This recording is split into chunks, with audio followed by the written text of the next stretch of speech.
Welcome home racing fans. Well, as you can see, another classic Formula One car from Scalextric has found its way down here. I told myself I wasn't going to do it, that the price point was just getting too high, but I just had no choice. The driver, John Player, Lotus, the history, I couldn't pass on it. I almost did, but I didn't, and here it is. So a great car like this deserves a closer look, and that's exactly what we're going to do. So let's get right after it. So this car had to come to me because I've collected just about every other Legends classic Formula One car that Scalextric has produced, just because I like the old school open wheel cars. And you know, I don't blame Scalextric for making this car, even though really it's just kind of a one-off collector's piece. That's fine. A lot of them you could say that about, but it makes perfect sense with the history of this car. I mean, Ayrton, Senna, John Player, Lotus. It just doesn't get any more iconic than this if you look up the history. So I definitely had to have it. On the outside, compared to the prototype photos, I think Scalextric has done a pretty good job. Nothing is perfect. Okay. First of all, the wheels. If you'll notice, I'm going to make a change here. There's gold in there, but not very opaque. Really hard to see. So I'm going to work on that a little bit, see if I can improve the looks. Now, some people, no matter what, they complain about the crown gear showing a little bit back here.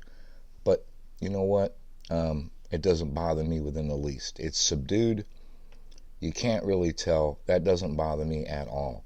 There's some other cars, some of the Pala cars and stuff, that they work so hard to disguise this and hide it that the car is almost impossible to take apart and work on.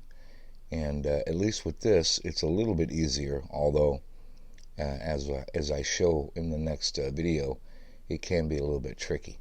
Looking underneath, inline configuration, we do have a slimline motor, as most of them do. I fully expected that. You have the 3 screws, 1, 2, 3, and then the 4th one up front here to remove the chassis from the body parts. Now, as far as the guide goes, as you can see here, it's a little bit behind the front axle. Well, given the design here and the slope, the configuration of that body, of the nose, that's probably about as far forward as they could go, without making things even more cramped than they are already. If that's a big deal to you, just don't purchase the car. But it's not like you're gonna start a whole new series with these cars or anything. This is just, if you're a Senna fan and you're a fan of this era, like I said, it's a collector's piece. You're gonna have to have this car, and Scalextric knows it. They're for people like me who, regardless of the price, just pre-order it and here it comes. But on the outside, like I said, I think they've done a very passable job. They could have detailed the helmet a little bit more. I've already read some of the comments, but and with the price point, it could have been a little bit better. I've even noticed some specs, if you can see them in the clear coat. In the paint, it's not totally flawless. So when you're talking the price of this car, you'd think a little bit better. But it is what it is, and I'm still happy to have it. It's just a historic piece of a great time in Formula One racing. So with that being said, I'm happy with the purchase, but then again, that's just me. Well, now we're going to take a look on the inside, because there is a surprise. Okay, taking a look inside, the first suggestion I can tell you is if you don't have to take it apart, don't, because they can be very intricate, very tricky, and you could break some of the suspension or body parts if you're not careful. This has to flex, this lower A-arms and stuff right here, part of the suspension, if you will. This has to flex to snap out from underneath here. You'll see that as you're trying to take it apart, and then the the body here. These two tabs slip underneath the suspension arms here. It's a pretty tight fit, so you're gonna have to flex the chassis. So it's just be careful and take your time as you're doing it. Inside, 9 to 27 gears, your standard gearing, and an increasing or graduated bar magnet where it gets thicker towards the outside edges. Scalextric has used that before, so those fans of the magnet should be happy. But the biggest change, the thing that I'm really happy about, is the motor. I bench tested it, 19,985, 20,000. That's fantastic for this car. It used to be, we finally got rid of these 27, 28K insane motors, and I couldn't believe it on the test laps when I brought the car out here. I was like, hey, this car is actually controllable. What a concept. So I am so happy to see that other motor gone.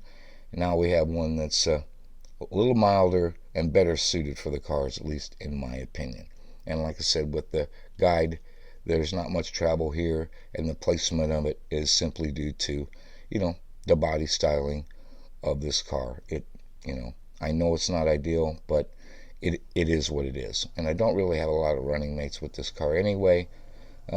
As we've talked about, it's probably a one-off car until something else of even close to this year comes out, and then we'll have some more running mates, and I hope that we do.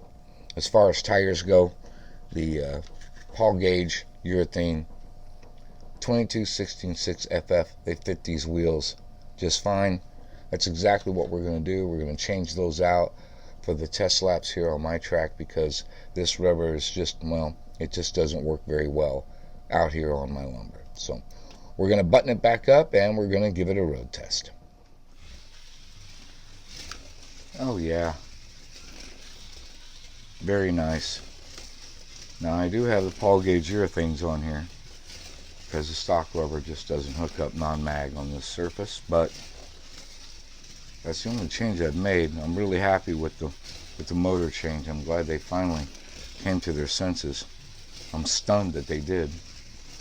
This is very nice. Now we just need some running mates to go with it, and we'd have something to really talk about. At least two more, right? Maybe three. Sometimes that's what's missing, is that Scalextric will do these one-off cars with nothing to go with them. It's like, you really increase the value by offering something to go side by side with it, at least within reason of the same year. Be nice. I have some offerings, but different brands and stuff and custom cars don't really count. Not to me anyway, for the general public. But thumbs up, this is a really nice car. I'm not pushing it too hard, but it's a car for me to just sit here and to enjoy going around the track, not really in combat mode. And it passes that test. It's doing that. This is fun. It really is a cool sight to see. So even though it's pretty expensive on the high end, it's worth it, really. Just depends on your perspective. But appreciate it, Scalextric. Job well done on this one. And there you have it. Performance wise, the car runs really nice, especially with this new motor. Very pleased with that. Thank you, Scalextric, for finally making that change. As far as the wheels go and stuff, I wanted to show you that I used some Testors gold and a very small paintbrush, and I touched up the insides of the wheels to make them pop, to get that gold to show up. It was almost like it was half worn away, just wasn't very opaque, and I think it looks a lot better. Yeah, just a personal choice. But anyhow, I am certainly not upset with my decision. I'm glad I picked this car up. Like I said, I just hope that we see some running mates to go with it. That would really add to the value of this car. So anyway, I hope you guys enjoyed it, and as always looking forward to your feedback.